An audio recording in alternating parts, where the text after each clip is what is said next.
Kanina habang ako ay nagdarasal sa madaling araw, nagpakita sa akin ang Birhen ng Lourdes ng isang panalangin na magbabago sa inyong buhay sa loob ng 9 araw.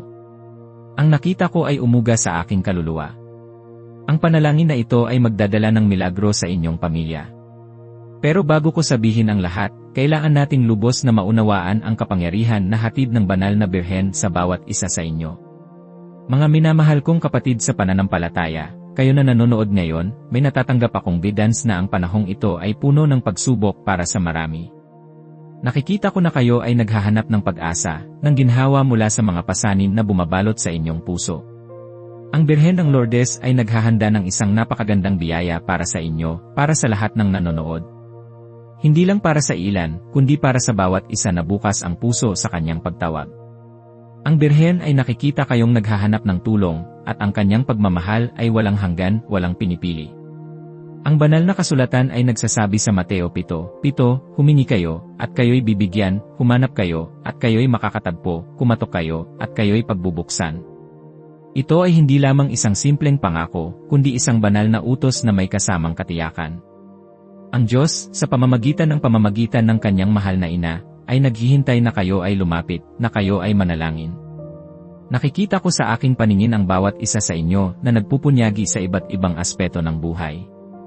Kayo na nahihirapan sa sakit na tila walang lunas, kayo na nawalan ng trabaho, at nag-aalala kung paano itataguyod ang pamilya, kayo na hindi makatulog sa gabi dahil sa tindi ng problema, at lahat ng dumaan sa matinding pagsubok sa relasyon o pinansyal. Ito ay para sa inyo. Ang kapangyarihan ng panalangin ay hindi isang katha-katha. Ito ay isang katotohanang pinatutunayan ng libu-libong himala na nagaganap araw-araw sa Lourdes. Sa aking paglalakbay sa Lourdes, naramdaman ko ang kakaibang presensya ng banal na Birhen, isang presensya na nagbibigay ng kapayapaan at pag-asa.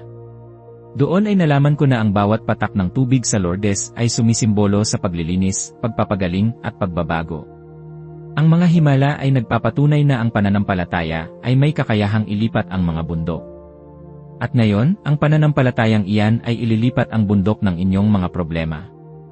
Sinasabi sa akin ng mga santo, tulad ni Santa Bernadette Soubirous, ang simpleng dalagita na nakakita sa Birhen sa Lourdes, na ang pagpapakumbaba at pananalig ang susi sa pagtanggap ng mga biyaya. Si Santa Bernadette ay nagturo sa atin ng kahalagahan ng rosaryo, ng paghingi ng kapatawaran, at ng paggawa ng penitensya. Sa kabila ng pagdududa ng marami, nanatili siyang matatag sa kanyang pananampalataya. Ganoon din tayo sa panahong ito. Maraming pagdududa, maraming pagsubok, pero ang Birhen ay naghihintay na ipakita ang kanyang kapangyarihan sa mga nananalig. Maraming beses na binabasa ko ang bawat comment ni Maria, Jose, Ana, at marami pang ibang tapat na devotos tulad ninyo. Nakikita ko ang inyong mga pangalan, ang inyong mga pakiusap, ang inyong mga pagpupursige sa pananampalataya. Kayo na palaging nagko-comment dito, na nakikinig sa bawat panalangin na ibinabahagi ko, ang Birhen ay may espesyal na pagtingin sa inyo. Ang inyong buhay ay magbabago sa 21 araw, at ito ay mangyayari sa bawat nanonood na may buong pusong maniniwala.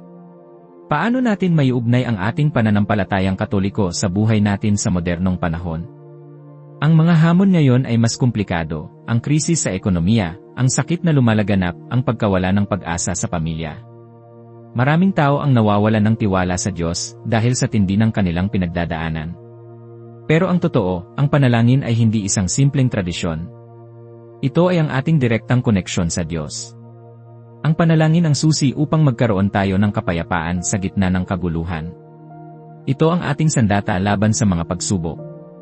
Tulad ng isang halaman na kailangan ng tubig upang lumago, ang ating kaluluwa ay kailangan ng panalangin upang manatiling matatag at malago sa pananampalataya. Ang debosyon sa mahal na Birhen, lalo na sa Birhen ng Lourdes, ay hindi lumang gawain lamang. Ito ay ang praktikal na solusyon sa mga modernong problema. Bakit? Dahil siya ang ating ina. Siya ang pinakamalapit sa kanyang anak na si Jesus. Kung mayroon tayong nais hilingin kay Jesus, sino ang mas may kakayahang maghatid ng ating mga kahilingan kundi ang kanyang mahal na ina? Maraming pagkakataon sa kasaysayan, at maging sa ating personal na buhay, na ipinakita ng Birhen ang kanyang kapangyarihan bilang tagapamagitan. Isipin niyo si Santo Domingo, na sa pamamagitan ng rosaryo, ay nalampasan ang mga pagsubok at nagpakalat ng salita ng Diyos. O si Santa Teresita ng Lisieux, na sa kanyang simpleng panalangin at pagmamahal kay Jesus at mahal na Birhen, ay naging patrona ng mga misyonero. Ang kanilang mga buhay ay patunay na ang debosyon kay Maria ay nagbubukas ng pintuan sa napakalaking biyaya. Ang banal na kasulatan ay puno ng mga aral tungkol sa panalangin. Sa Juan 14:13 na, sinasabi ni Jesus, "Anuman ang hingin nyo sa aking pangalan, aking gagawin, upang ang Ama ay maluwalhati sa Anak. Kung kayo'y humingi ng anuman sa aking pangalan, aking gagawin." Ito ay direktang pangako mula sa ating Panginoon. Dagdagan pa natin ang kapangyarihan ng panalangin sa pamamagitan ng pagdarasal kasama ang Birhen. Sa Lourdes, ang mensahe ng Birhen ay simple: magdasal, magsisi, at magtayo ng kapilya. Ang pagdarasal ng rosaryo ang sentro ng kanyang mensahe. Ito ay hindi lamang pag-uulit ng mga salita, kundi isang pagninilay sa buhay ni Jesus at ni Maria. Ngayon, ituro ko sa inyo ang isang paraan ng panalangin na maaaring magbago ng inyong buhay. Hayaan niyong ipaliwanag ko kung paano ito gumagana. Ito ay hindi isang lihim na panalangin na hindi sinasabi ng mga pari, bagkus ito ay isang malalim na paraan ng paglapit sa Diyos sa pamamagitan ng mahal na Birhen na kadalasang binabaliwala ng marami. Sa Lourdes, ang Birhen ay nagpakita ng kanyang sarili bilang ang Immaculada Concepcion, na isang napakahalagang doktrina ng ating simbahan. Ang pagkilala at paggalang sa kanyang kalinisan ay nagpapalalim sa ating koneksyon sa kanya. Sa ating pagpapatuloy sa panalangin, bigkasin niyo sa inyong puso ang mga salitang ito. Ito ang isang anyo ng pagdarasal na magdadala sa inyo ng malalim na kapayapaan at kasagutan sa inyong mga problema. Tulad ng ginawa ni Santa Bernadette na payak na sumunod sa bawat utos ng mahal na Birhen, tayo rin ay dapat maging masunurin sa pagdarasal. Simulan natin sa paghingi ng kapatawaran. Isang mabilis na pagsusuri ng ating konsensya, pagkatapos ay isang taimtim na pagsisisi. Huminga ng malalim at pakiramdaman ang presensya ng banal na espiritu sa inyo. Ito ang unang hakbang. Ang isa pang mahalagang bahagi ng panalangin ay ang pagpapasalamat. Kahit sa gitna ng inyong pagsubok, mayroon pa ring dahilan upang magpasalamat. Ang pagpapasalamat ay nagbubukas ng puso sa higit pang biyaya. At ngayon, ipapaliwanag ko ang panalangin na ibinigay sa akin ng Birhen ng Lourdes. Ito ay isang nobena na dapat ninyong simulan ngayon din. Ito ang nobena na ibinigay sa akin kanina ng Birhen ng Lourdes. Kayo ay makakatanggap ng isang milagro sa loob ng 9 araw kung ito ay inyong gagawin ng buong puso. Ito ay para sa lahat ng nanonood, lalo na kayo na may espesyal na intensyon na nasa puso. Ang nobena sa Birhen ng Lourdes para sa milagro ng pagbabago. Para sa susunod na 9 na araw, sa bawat paggising ninyo sa umaga, bago kayo magsimula sa anumang gawain, at bago kayo matulog sa gabi, kailangan niyong idasal ang mga sumusunod. 1. Pagkumpisal at pagsisisi, tahimik na magnilay sa inyong mga kasalanan at humingi ng kapatawaran sa Diyos.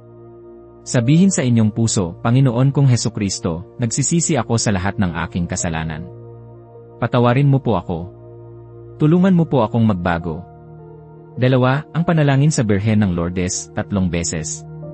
O mahal na Birhen ng Lourdes, aming ina at tagapagpagaling, ikaw na nagpakita kay Santa Bernadette sa isang payak na kuweba, kami ay lumalapit sa iyo ng may buong pananampalataya. Ikaw na bukal ng pagpapagaling at pag-asa, dinggin mo ang aming mga panalangin. Para sa kapurihan ng Diyos, at sa kapakinabangan ng aming mga kaluluwa, ipinagkakaloob namin sa iyo ang aming mga sarili, ang aming mga problema, at ang aming mga hangarin. O Birhen ng Lourdes, ipanalangin mo kami. O Birhen ng Lourdes, ipanalangin mo kami. O Birhen ng Lourdes, ipanalangin mo kami. 3. Tatlong Ama namin, 3 Aba Ginoong Maria, 3 luwalhati. Idasal ang mga ito ng taimtim na iniisip ang bawat salita. Ito ang magiging mabisang bahagi ng panalangin na magbubukas ng inyong mga puso sa Diyos. 4. Pagbanggit ng personal na kahilingan. Pagkatapos ng mga panalangin, sabihin ng malinaw ang inyong personal na kahilingan sa Birhen. Halimbawa, mahal na Birhen ng Lourdes, hinihiling ko po ang banggitin ang inyong kahilingan, halimbawa, paggaling mula sa sakit na ito, trabaho para sa aking pamilya, kapayapaan sa aking kalooban, pagbabago sa aming relasyon, sa loob ng 9 na araw. Naniniwala ako na sa iyong pamamagitan, ito ay mangyayari. 5. Pangako ng pasasalamat. Magbigay ng pangako ng pasasalamat. Kung ipagkaloob mo po sa akin ang aking kahilingan, o mahal na Birhen, ako po ay magbibigay ng pasasalamat sa iyo sa pamamagitan ng, halimbawa, pagdarasal ng rosaryo araw-araw, pagtulong sa kapwa, pagpapakalat ng iyong debosyon.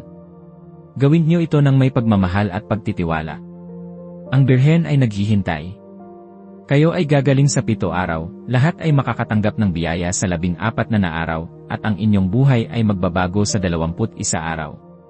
Ito ay mangyayari sa bawat nanonood na magsusumikap na gawin ang novenang ito. Nararamdaman ko ang pagtaas ng espiritual na enerhiya sa bawat isa sa inyo na nakikinig. Hindi ito ordinaryong panalangin lamang. Ito ay isang paanyaya mula sa Birhen ng Lourdes upang maranasan niyo ang kanyang presensya at kapangyarihan.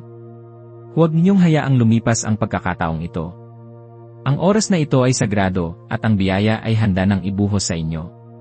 Ang banal na espiritu ay gumagabay sa bawat salita na lumalabas sa aking bibig, at sa bawat kaisipang pumapasok sa inyong puso. Mga kapatid, ang Birhen ay nakikita ang inyong bawat luha, ang inyong bawat paghihirap. At ngayon, ipinapakita niya ang kanyang pagmamahal sa pamamagitan ng pagbibigay ng kapangyarihan sa panalangin na ito. Ang mga santo ay nagsasabi na ang pagtitiwala sa Diyos, sa pamamagitan ni Maria, ay hindi kailanman nabigo. Ang Papa ay nagturo sa atin ng kahalagahan ng paglapit sa mahal na ina sa bawat krisis ng ating buhay. At ngayon, sa gitna ng inyong mga krisis, kayo ay iniimbitahan na lumapit sa Kanya. May nararamdaman akong malalim na kapayapaan na bumabalot sa inyong mga kaluluwa habang kayo ay nakikinig. Ito ay ang presensya ng Birhen. Hayaan niyong mangibabaw ang kapayapaang ito. Tanggapin niyo ang biyaya na handog niya. Ang sakit na inyong nararamdaman, ang pinansyal na problema, ang pighati sa inyong puso, lahat ng ito ay maaaring magbago sa pamamagitan ng pananampalataya. Ngayon, idaan natin ang ating mga kamay sa ating dibdib, at damhin natin ang init ng pag-ibig ng Diyos at ng mahal na ina. Sabihin niyo sa inyong puso, Birhen ng Lourdes, nagtitiwala ako sa iyo. Tanggapin mo po ang aking mga kahilingan, at baguhin mo po ang aking buhay. Kayo ay gagaling, kayo ay makakatanggap ng biyaya, at ang inyong buhay ay magbabago. Hindi ito isang posibilidad, kundi isang katiyakan para sa mga tunay na nananampalataya. Alalahanin niyo si San Jose, ang patron ng pamilya at mga manggagawa, na sa kanyang simpleng pagsunod sa kalooban ng Diyos, ay naging tagapagtanggol ni Jesus at ni Maria. Sa gitna ng kanyang mga pagsubok, hindi siya nag-alinlangan.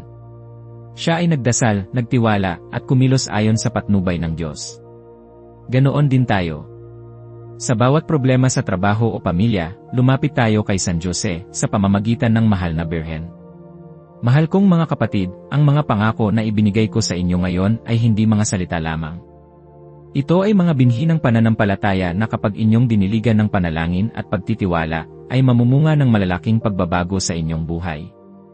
Ang milagro na inyong hinihiling ay nasa inyong mga kamay na. Ang kapangyarihan ng Birhen ng Lourdes ay malapit sa bawat isa sa inyo. Patuloy na magdasal, patuloy na maniwala, at patuloy na humingi. Ngayon, oras na para sa isang mahalagang hakbang. Upang makapagdasal ako para sa inyo ng mas personal, isulat ang inyong pangalan sa comments sa ibaba. Ang bawat pangalan na nakikita ko ay idadalangin ko sa harap ng mahal na Birhen. I like ang video na ito bilang act of faith sa kapangyarihan ng Birhen ng Lourdes. At upang maikalat ang kapangyarihan ng debosyong ito, ay share sa 9 na tao, ang sacred number ng novena. Hayaan nating maranasan din nila ang kapangyarihan ng mahal na Birhen. Manatili kayong nakatutok para sa aming susunod na panalangin na magbibigay ng gabay sa inyo sa pagharap sa mga espiritual na pagsubok sa panahong ito. Patuloy tayong lumago sa pananampalataya, at patuloy nating ipadama ang pagmamahal ng Diyos sa mundo. Ang Birhen ng Lourdes ay kasama ninyo, at ang kanyang mga tanda ay patuloy na ibinibigay. Nakikita mo ba? Pagandang araw at pagpalain kayo ng Diyos.